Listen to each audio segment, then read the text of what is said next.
Oiê, tudo bem? Eu não gravei vídeo semana passada, eu esqueci. Mas eu também não teria muitas atualizações pra fazer, semana passada foi meio parado. Agora, muitas coisas aconteceram. Eu comecei a faculdade, que tá sendo incrível, tá sendo uma realização, sério. É faculdade de produção musical. Então, é tudo que eu sempre quis, mesmo. E a minha faculdade é super equipada, com computadores muito bons, tem estúdio de música, é muito legal, mesmo. Mas eu acho que a maior mudança é que esse ambiente universitário não é nada com o que eu pensei que seria.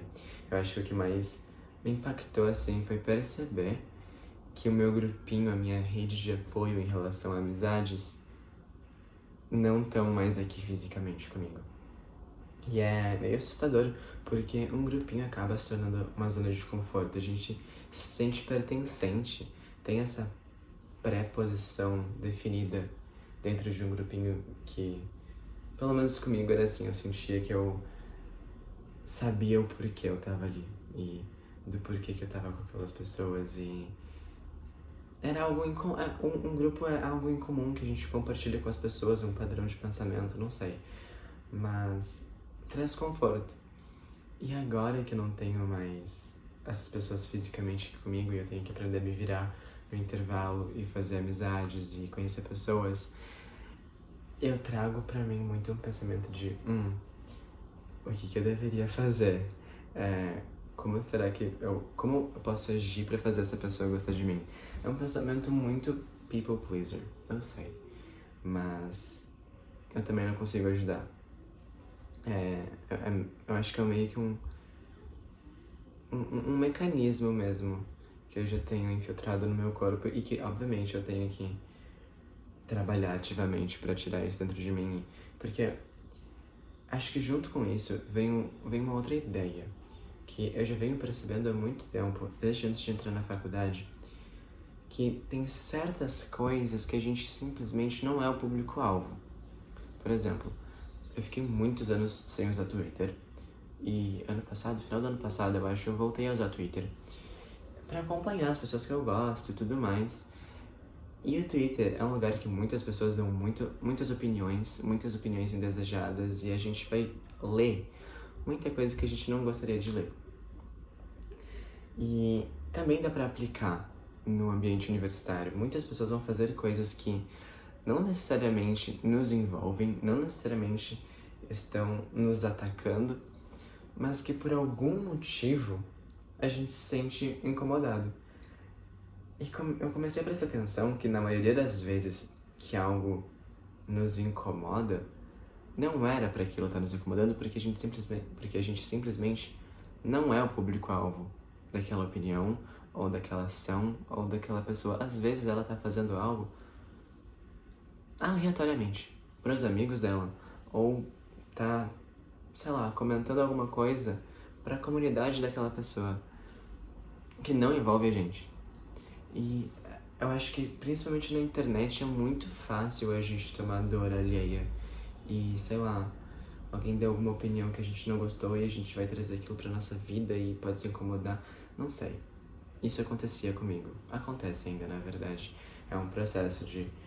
E esses dois processos andam juntos, de entender que algumas situações, obviamente, tem limites, né, pessoais que a gente tem que tomar pra, de fato, não atacar ninguém, não machucar ninguém intencionalmente, coisas do tipo. Mas esses processos eu acho que andam juntos, de entender que, na maioria das vezes, quando algo nos incomoda ou quando algo nos irrita, aquilo não tem nada a ver com a gente, é a pessoa vivendo a vida dela, e tentar ser menos people pleaser e entender que eu só vou conseguir viver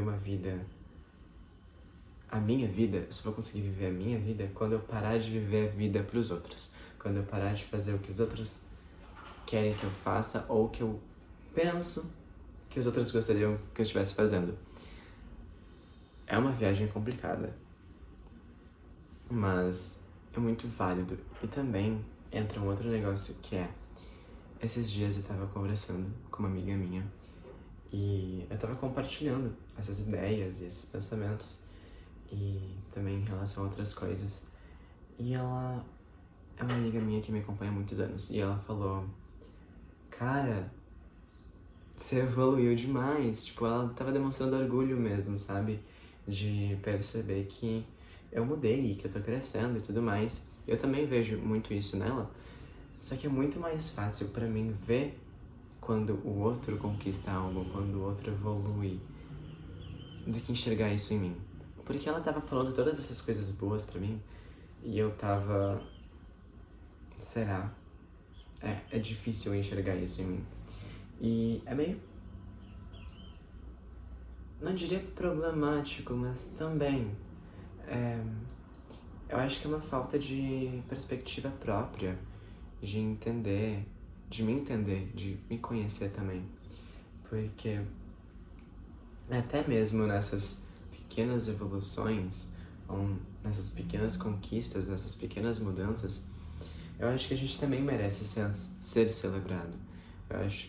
Eu penso que muitas pessoas não são celebradas da maneira que deveriam ser.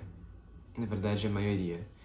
E isso, às vezes, também pode não acabar machucando, mas gerando meio que uma carência na gente. Não por falta de demonstrar carinho ou por falta de atenção, mas por falta... E essa carência não vem dos outros, vem da gente mesmo. Da gente não perceber que a gente tá evoluindo e que a gente é melhor do que a gente era ontem.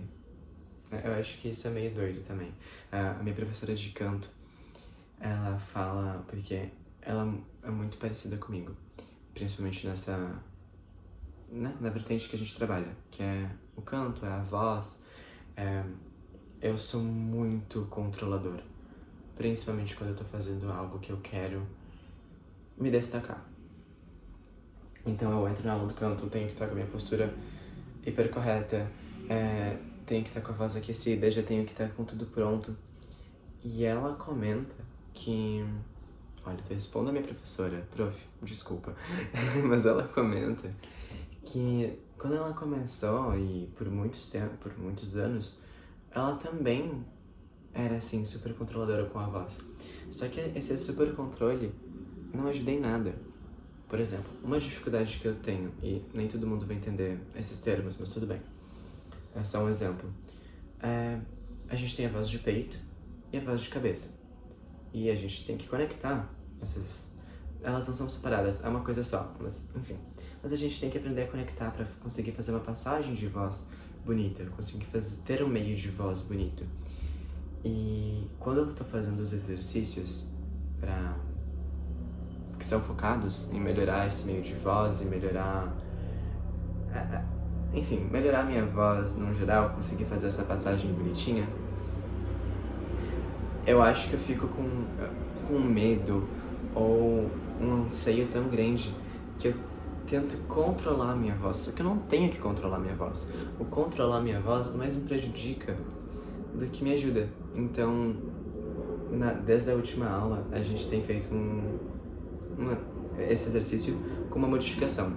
A minha professora tem um caderninho, ela desenha um ponto no caderno dela, e eu faço esse exercício focado no ponto. Eu só penso no ponto. É como se fosse uma meditação. Eu tô fazendo exercício, mas eu tô focado no ponto. Porque se eu pensar que eu estou fazendo exercício, eu não vou conseguir fazer ele da maneira correta. E agora, falando isso em voz alta, dá pra destacar isso em vários outros pontos da nossa vida. Porque, com certeza, tem um monte de outros assuntos, ou um monte de outras relações na nossa vida que eu acho que a gente tenta controlar tanto que acaba se auto-sabotando. Porque isso que eu faço na aula de canto não é nada mais do que me auto-sabotar. E tentar sempre ter essa postura perfeita e fazer o melhor possível. Então, é essa frase que a minha professora fala: antes feito do que perfeito. Então, é doido poder... A gente até conversou na última aula. É doido como como o canto ajuda a curar tantas outras coisas na nossa vida. E porque o quanto nos ajuda a ter essa visão melhorada de nós mesmos. Porque a gente, é como se fosse uma academia pro nosso corpo também. A gente precisa aprender a fazer movimentos com a laringe, enfim, a gente precisa aprender a controlar o nosso trato vocal, que não é nada mais que um músculo.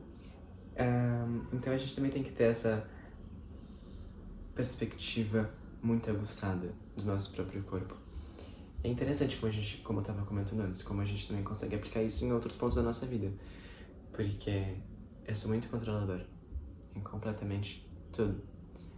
Relacionamentos, na minha rotina, nas coisas, literalmente tudo que eu faço, eu tendo a ser muito controlador. E na maioria das vezes isso mais acaba atrapalhando do que ajudando, porque a gente não controla tudo. A gente controla quase nada, na verdade. E a gente acaba se auto-sabotando, a gente acaba essa questão de tentar se controlar e controlar o resto e controlar tudo, gera uma ansiedade, pelo menos dentro de mim, gera uma ansiedade que é totalmente desnecessária. E que com certeza deve ser trabalhado. É engraçado, porque eu nunca parei pra pensar, na verdade, de onde esse comportamento de querer controlar tudo vem. É algo que eu tenho que investigar dentro de mim. Mas é engraçado como isso afeta 100% da minha vida.